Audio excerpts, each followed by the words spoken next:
नमस्ते दोस्तों, स्वागत है आप सभी का आपके अपने YouTube channel learn with Yogita पर। मैं हूं आपकी दोस्त और होस्ट योगिता जाट। जैसा कि आप सभी जानते हैं कि Vardhman Mahaveer open university VMOU के BA सेकेंड सेमेस्टर का राजस्थान का इतिहास प्रारंभ से 1956 ईस्वी तक HI02 विषय का महत्वपूर्ण पेपर आगामी 12 अगस्त 2026 को होने जा रहा है। अगर आपकी तैयारी अभी पूरी नहीं हुई है या आप कम समय में पढ़कर परीक्षा में तहलका मचाना चाहते हैं तो ये वीडियो सिर्फ और सिर्फ आपके लिए है। आज की इस धमाकेदार वीडियो में हम यूनिट 16, 17 और 18 के उन सभी चुनिंदा और सबसे महत्वपूर्ण लॉन्ग आंसर दीर्घ उत्तरीय प्रश्नों का निचोड़ लेकर आए हैं, जिनका ब्लूप्रिंट के हिसाब से एग्जाम में आना बिल्कुल तय है। किताबों की भारी भरकम और कठिन भाषा को भूल जाइए, क्योंकि यहाँ हम एक कॉन्सेप्ट को एकदम आसान, सरल और मज़ेदार भाषा में समझेंगे, ताकि आप एग्ज़ाम में अपने मन से भी लिखकर पूरे में से पूरे मार्क्स हासिल कर सके। याद है ना, पिछली क्लास में मैंने आप सबको एक छोटी सी जिम्मेदारी दी थी। मैंने कहा था कि इस चैनल को बढ़ाने में, इसके सब्सक्राइबर बढ़वाने में आपको मेरी मदद करनी है, लेकिन सच कहूँ तो अभी तक आप लोगों ने उस पर इतना ध्यान नहीं दिया। यार सच में मैं कुछ नहीं जानती, आप लोग अपने घर में मम्मी पापा भाई बहन अपने रिलेटिव्स दोस्तों के फ़ोन में कैसे भी करके चैनल को सब्सक्राइब करवाओ ना। प्लीज़ प्लीज़ दोस्तों, मेरी थोड़ी सी मदद कीजिए। मुझे इस वक्त आप सबके सपोर्ट की बहुत ज़्यादा ज़रूरत है। मैं आपके लिए इतनी मेहनत करती हूँ, रात रात जागकर इतने आसान नोट्स बनाती हूँ ताकि आपको एक बार में सब समझ में आ जाए। आपको ये वीडियो पसंद भी आते हैं, आप देखते भी हो, लेकिन वीडियो को लाइक नहीं करते हो और न ही नीचे प्यार प्यारे कमेंट्स करते हो। जब आप लोग वीडियो देखकर बिना लाइक किए चले जाते हो ना, तो सच में मेरा दिल बहुत दुखता है। ऐसा लगता है कि शायद मेरी मेहनत आप तक सही से नहीं पहुंच रही है। तो आज सबसे पहले सब लोग प्रॉमिस करो कि इस वीडियो को जमकर लाइक भी करोगे, नीचे प्यारा सा कमेंट भी करके अपने सारे डाउट्स पूछोगे और चैनल को जल्दी से जल्दी सब्सक्राइब करवाओगे। तो बढ़ते हैं आगे। पेन और नोटबुक उठाकर तैयार हो जाइए, क्योंकि अब डरना नहीं है, बल्कि इतिहास के पेपर में झंडे गाड़ना है। वीडियो को अंत तक ज़रूर देखिएगा और अपने सभी दोस्तों के साथ शेयर करना बिल्कुल ना भूलें। आइए बिना किसी देरी के शुरू करते हैं आज के सुपर डुपर इम्पोर्टेंट क्लास को। इकाई 16 के सभी महत्वपूर्ण प्रश्न देखिए। प्रश्न 1, राजस्थान में राजनीतिक जागृति के लिए उत्तरदायी प्रमुख कारणों या कारकों का विस्तार से वर्णन कीजिए।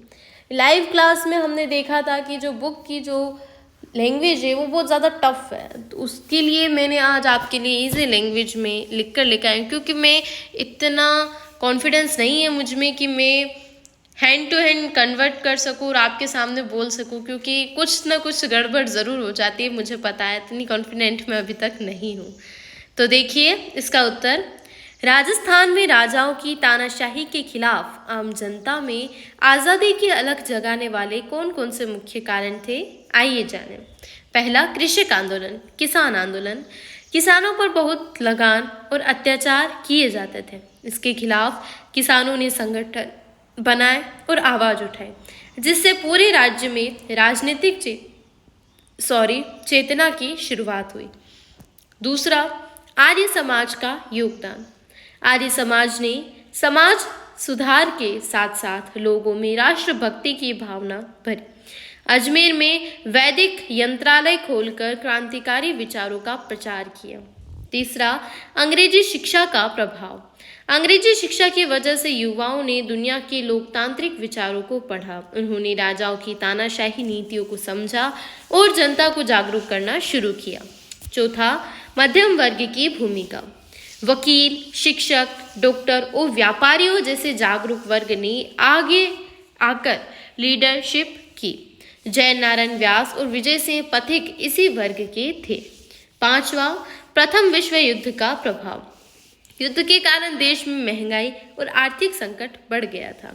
इससे जनता में राजाओं और अंग्रेजों के प्रति गुस्सा और असंतोष फूट पड़ा। 6, समाचार पत्रों की ताकत। राजस्थान केसरी, नवीन राजस्थान, त्याग भूमि जैसे अखबारों ने राजाओं के अत्याचारों की पोल खोली और जनता को एक सूत्र में पिरोए। प्रश्न 2 आता है, मेवाड़ प्रजामंडल की स्थापना, उनकी गतिविधियों और उत्तरदायी शासन के मांग के संघर्ष का वर्णन कीजिए। आसान शब्दों में देखिए, मेवाड़ उदयपुर में प्रजामंडल ने कैसे जन्म लिया और राजाओं के खिलाफ क्या संघर्ष किया। पहला, स्थापना 24 अप्रैल 1938, माणिक्यलाल वर्मा के प्रयासों से और बलवंत सिंह मेहता की अध्यक्षता में मेवाड़ प्रजामंडल की स्थापना हुई। इसके उपाध्यक्ष भूरेलाल बया बनाए गए। दूसरा, अवैध घोषित करना और सत्याग्रह। मेवाड़ सरकार ने डरकर प्रजामंडल को अवैध घोषित कर दिया। इसके विरोध में 4 अक्टूबर 1938 को सत्याग्रह शुरू किया गया, जिसमें कार्यकर्ताओं पर खूब अत्याचार हुए और उन्हें जेल में डाला गया। तीसरा, प्रतिबंध हटाना। जनता और कार्यकर्ताओं के कड़े संघर्ष के बाद आखिरकार 22 फरवरी 1941 को सरकार को झुकना पड़ा और प्रजामंडल से प्रतिबंध हटा लिया गया। भारत छोड़ो आंदोलन में भूमिका। 1942 अगस्त 1942 में जब पूरा देश भारत छोड़ो आंदोलन में उतरा, तब मेवाड़ के कार्यकर्ताओं ने बढ़ चढ़कर हिस्सा लिया, जुलूस निकाले और गिरफ्तारियां दी। 5. संविधान निर्माण और सुधार। 1946-47 में मेवाड़ के महाराणा ने नया संविधान बनाने की कोशिश की, लेकिन प्रजामंडल ने इसे जनता की उम्मीदों के खिलाफ बताकर आलोचना की और पूर्ण उत्तरदायी शासन की मांग की।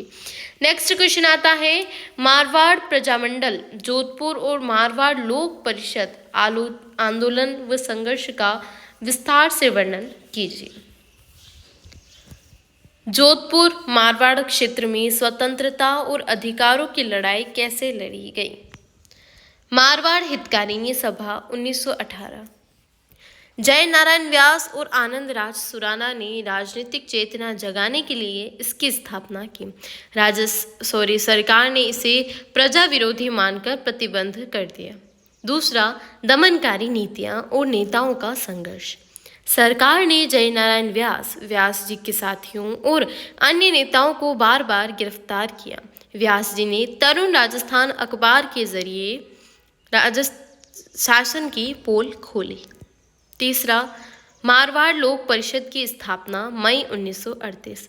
जय नारायण व्यास के नेतृत्व में इसका गठन हुआ, जिसका मुख्य उद्देश्य राजा के संरक्षण में उत्तरदायी शासन स्थापित करना था।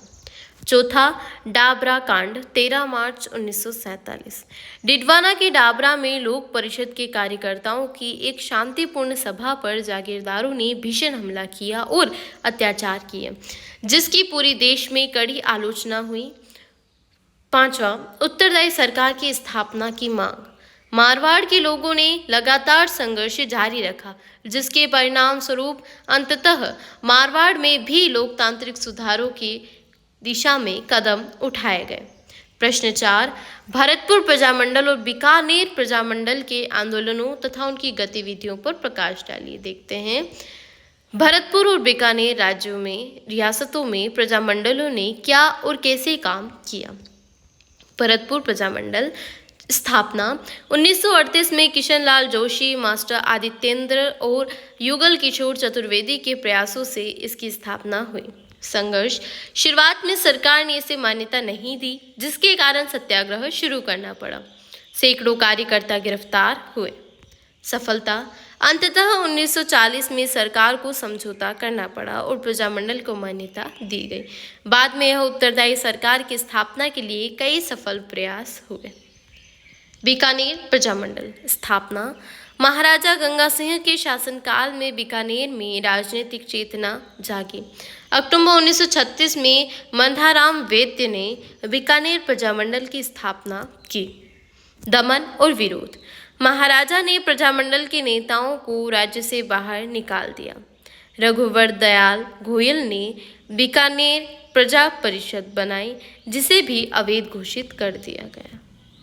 दमन का विरोध। 1942 में अकाल के समय जब प्रजा परिषद ने राहत कार्य किए और जनता को जनता की तरफ से आवाज उठाई तो महाराजा ने कड़े कदम उठाए, लेकिन जनता का संघर्ष थमा नहीं। प्रश्न 5 आता है, राजस्थान के स्वतंत्रता आंदोलन में विभिन्न प्रजामंडलों के सामान्य योगदान, उपलब्धियों और प्रभाव का मूल्यांकन कीजिए। कुल मिलाकर इन सभी प्रजामंडलों ने राजस्थान को आजाद करने में क्या कमाल दिखाया? क्वेश्चन ये पूछना चाहता है। निरंकुशता को चुनौती। प्रजामंडलों ने राजाओं और अंग्रेजों के गठबंधन को पहली बार खुली चुनौती दी और जनता को उनके अधिकार समझाए। सामाजिक सुधार। इन आंदोलनों ने सिर्फ राजनीतिक आज़ादी की बात नहीं की, बल्कि छुआछूत, बाल विवाह, नशाबंदी और कुप्रथाओं के खिलाफ भी कड़ा संघर्ष किया। तीसरा, महिलाओं की भागीदारी। इन आंदोलनों में महिलाओं ने भी घरों से बाहर निकलकर बढ़ चढ़कर हिस्सा लिया और अपनी नेतृत्व क्षमता दिखाई। चौथा, राष्ट्रीय धारा से जुड़ना। प्रजामंडलों के माध्यम से राजस्थान का आम नागरिक देश के मुख्य राष्ट्रीय आंदोलन, जिसे भारत छोड़ो आंदोलन से जुड़ गया। 5, एकीकरण का मार्ग प्रशस्त करना।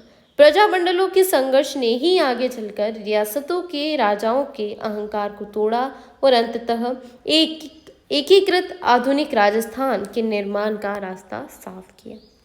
इकाई 17 की तरफ आ गए हैं हम। इसका पहला प्रश्न है, राजस्थान के एकीकरण से संबंधित प्रमुख कठिनाइयां या समस्याओं पर विस्तार से प्रकाश डालिए।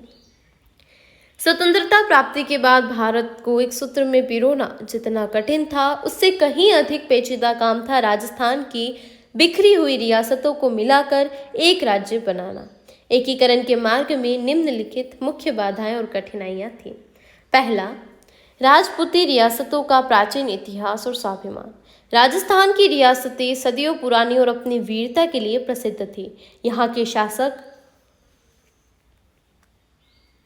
अपनी स्वतंत्रता और राजवंश के गौरव को बहुत महत्व देते थे। उनके मन में अहंकार या संकोच था कि वे अपनी पुरानी सत्ता छोड़कर किसी नए राज्य के अधीन कैसे रहें। दूसरा, मेवाड़ रियासत का रुख और अलग संघ बनाने की महत्वाकांक्षा।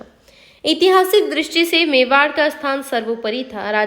मेवाड़ के महाराणा भूपाल सिंह जी और कुछ अन्य बड़े शासक जैसे जयपुर, जोधपुर, बीकानेर के महाराजा ये चाहते थे कि वे राजस्थान या भारत में मिलने के बजाय अपना एक अलग राजपूताना संघ बनाएं।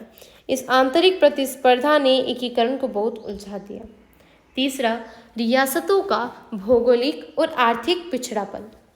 जैसलमेर, बीकानेर और जोधपुर जैसी रियासतें क्षेत्रफल में बहुत विशाल थी, लेकिन वहाँ न तो अच्छी सड़कें थी, न यातायात के साधन और न ही पर्याप्त सिंचाई उद्योग। इसके विपरीत कुछ छोटी रियासतें आर्थिक रूप से सुदृढ़ थीं। इतनी बड़ी भौगोलिक विषमता वाले क्षेत्रों को एक प्रशासनिक इकाई में लाना बहुत कठिन चुनौती थी। चौथा, ब्रिटिश सरकार की फूट डालो और राज करो वाली नीति।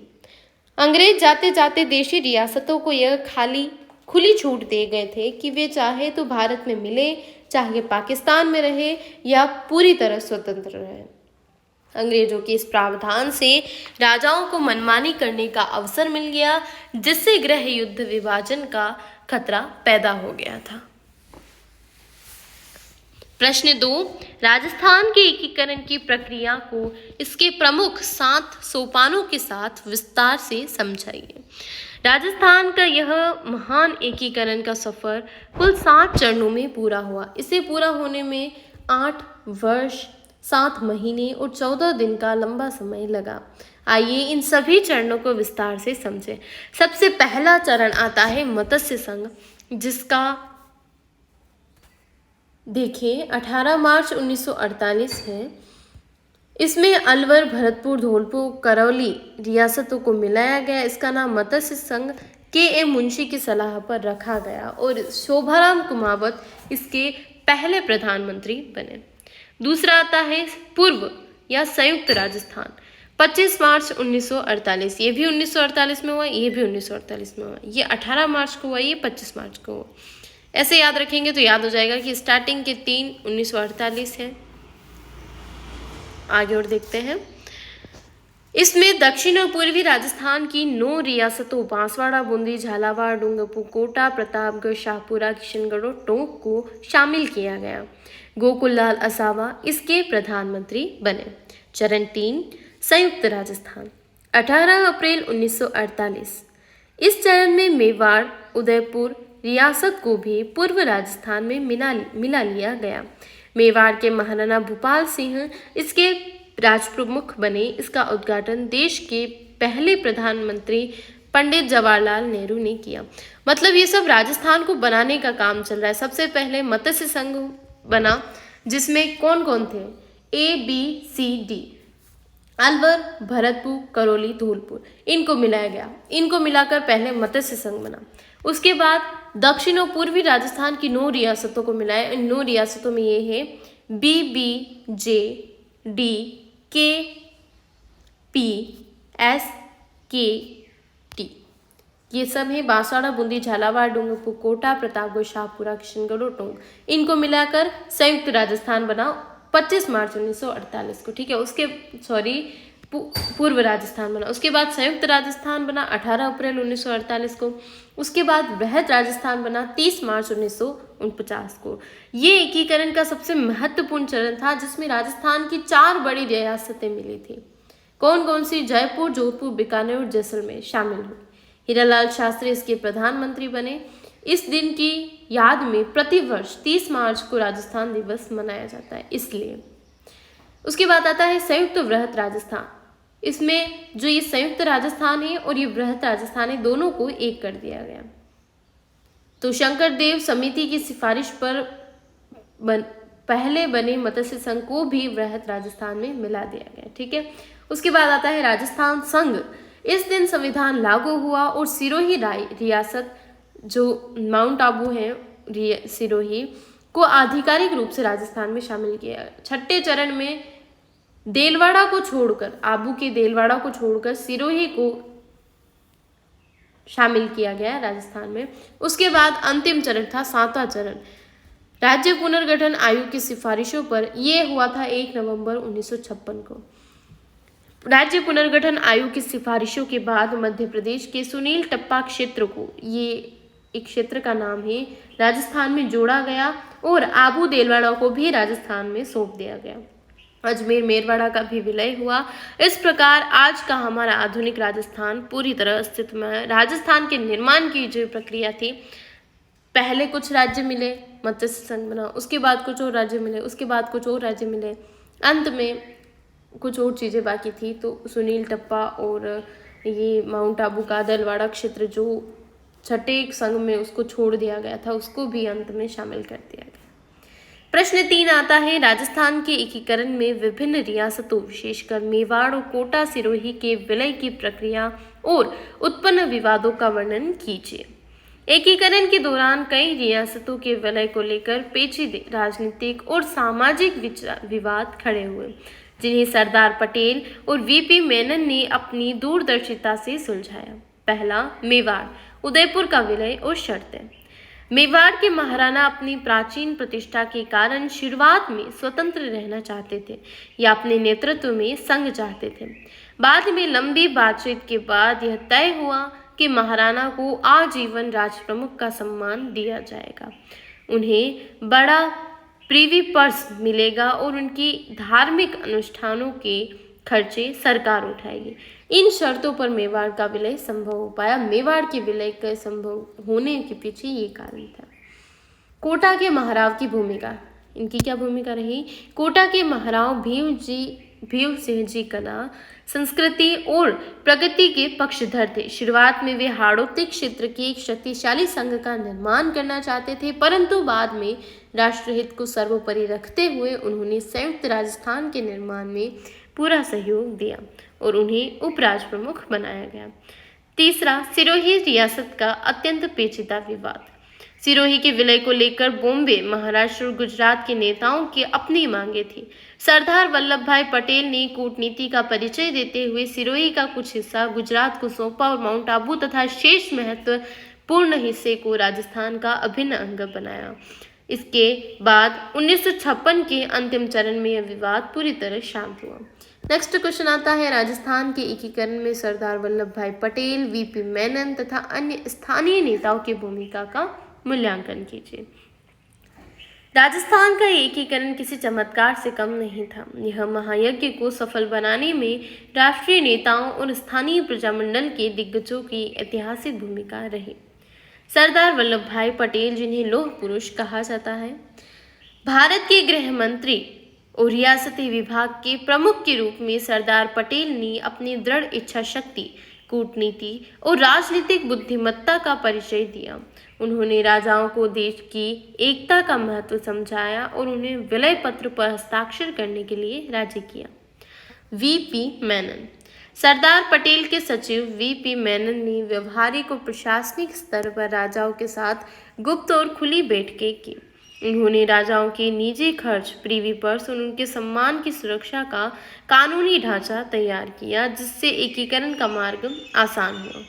हीरालाल शास्त्री, इन्होंने राजस्थान के विभिन्न क्षेत्रों और प्रजामंडलों के बीच समन्वय स्थापित करने में अहम भूमिका निभाई।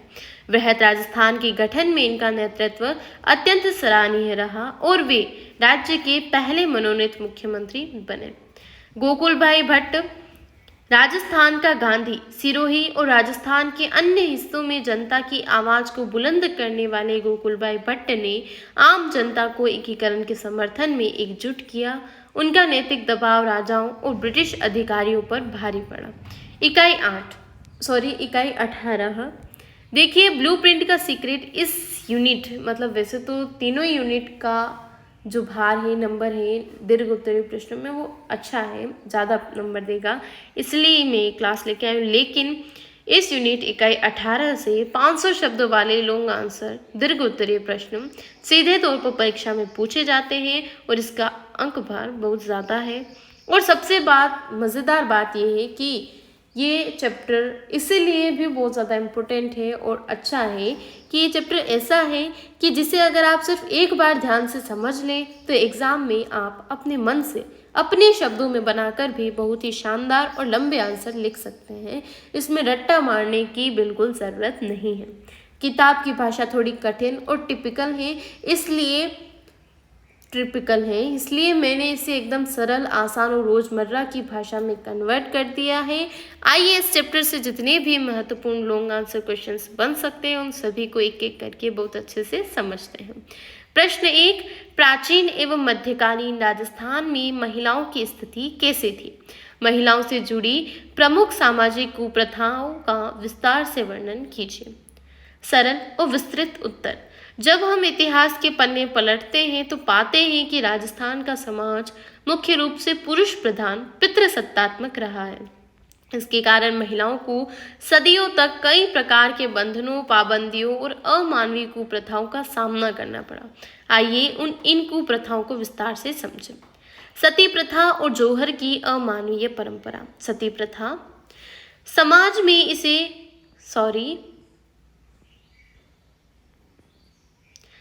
में इसे धर्म का एक हिस्सा मान लिया गया था, जिसमें पति की मृत्यु के बाद उसकी पत्नी को भी उसकी चिता पर जिंदा जला दिया जाता था। राजस्थान में सबसे पहले 1822 में बूंदी में और फिर कोटा, उदयपुर, जोधपुर, जयपुर में इसे रोकने के लिए बड़े बड़े कदम उठाए गए और बाद में इसे पूरी तरह अवैध घोषित किया गया। जौहर, युद्ध के समय जब राजपूत सैनिकों के हारने की संभावना होती थी तब दुश्मन के हाथों अपमान से बचने के लिए महिलाएं सामूहिक रूप से अग्नि में प्रवेश कर जाती थी, जिसे जौहर कहा जाता था। कन्यावध की कुप्रथा। राजपूत समाज और कुछ अन्य उच्च कुलों में अधिक दहेज देने की असमर्थता या सामाजिक प्रतिष्ठा के नाम पर कई बार जन्म लेते ही नवजात कन्याओं का गला घोंटकर या अफीम देकर वध कर दिया जाता था। ब्रिटिश अधिकारियों और राजाओं के प्रयासों, जैसे 1834 में कोटा और 1844 में जयपुर, जोधपुर में प्रतिबंध से इस पर रोक लगी। बाल विवाह का अभिशाप। कम उम्र में बच्चों का विवाह कर देना समाज में आम बात थी। आका तीज के दिन सबसे ज्यादा बाल विवाह होते थे। इसका सबसे बुरा असर ये हुआ कि लड़कियों की शिक्षा के रास्ते बंद हो गए, उनकी शारीरिक व मानसिक विकास रुक गया। पर्दा प्रथा और महिलाओं की चारदीवारी। राजपूत काल और मध्यकाल तक आते आते महिलाओं के लिए पर्दे में रहना अनिवार्य कर दिया गया। उन्हें घर की चारदीवारी से बाहर निकलने की अनुमति नहीं थी। इसे उस समय की कुल की इज्जत और प्रतिष्ठा का प्रतीक माना जाता था। दास प्रथा और क्रय विक्रय, खरीद फरोख्त। 19वीं शताब्दी तक राजस्थान में घरेलू दास प्रथा और औरतों लड़कियों को खरीदने बेचने का गंदा चलन भी समाज में मौजूद था।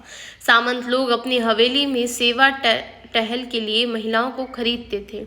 अंग्रेजों और समाज सुधारकों के दबाव के बाद इन पर पाबंदियां लगाई गई। प्रश्न 2,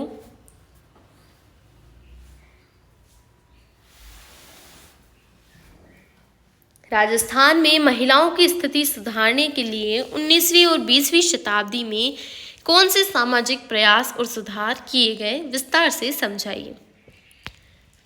अंधेरे के बाद सवेरा होता है। जब महिलाओं पर बहुत अत्याचार बढ़ गए तब हमारे समाज सुधारकों, संस्थाओं और अंग्रेजों ने मिलकर महिलाओं के उत्थान के लिए कई ऐतिहासिक कदम उठाए। आइए देखते हैं कि महिलाओं के लिए क्या क्या किया गया। समाज सुधारकों और संस्थाओं का योगदान। स्वामी दयानंद सरस्वती और आर्य समाज ने समाज में फैले पाखंडों और कुरीतियों पर कड़ा प्रहार किया। उन्होंने अंतर जातीय विवाहों को बढ़ावा दिया, छुआछूत का विरोध किया और महिलाओं की शिक्षा पर सबसे ज्यादा जोर दिया। देश हितैषिणी सभा 1877, उदयपुर में इसकी स्थापना हुई। इसका मुख्य उद्देश्य राजपूतों के विवाह में होने वाले फिजूल खर्चों को रोकना और शादियों के नियमों को तय करना था ताकि लोग कर्ज की जाल में न फंसें।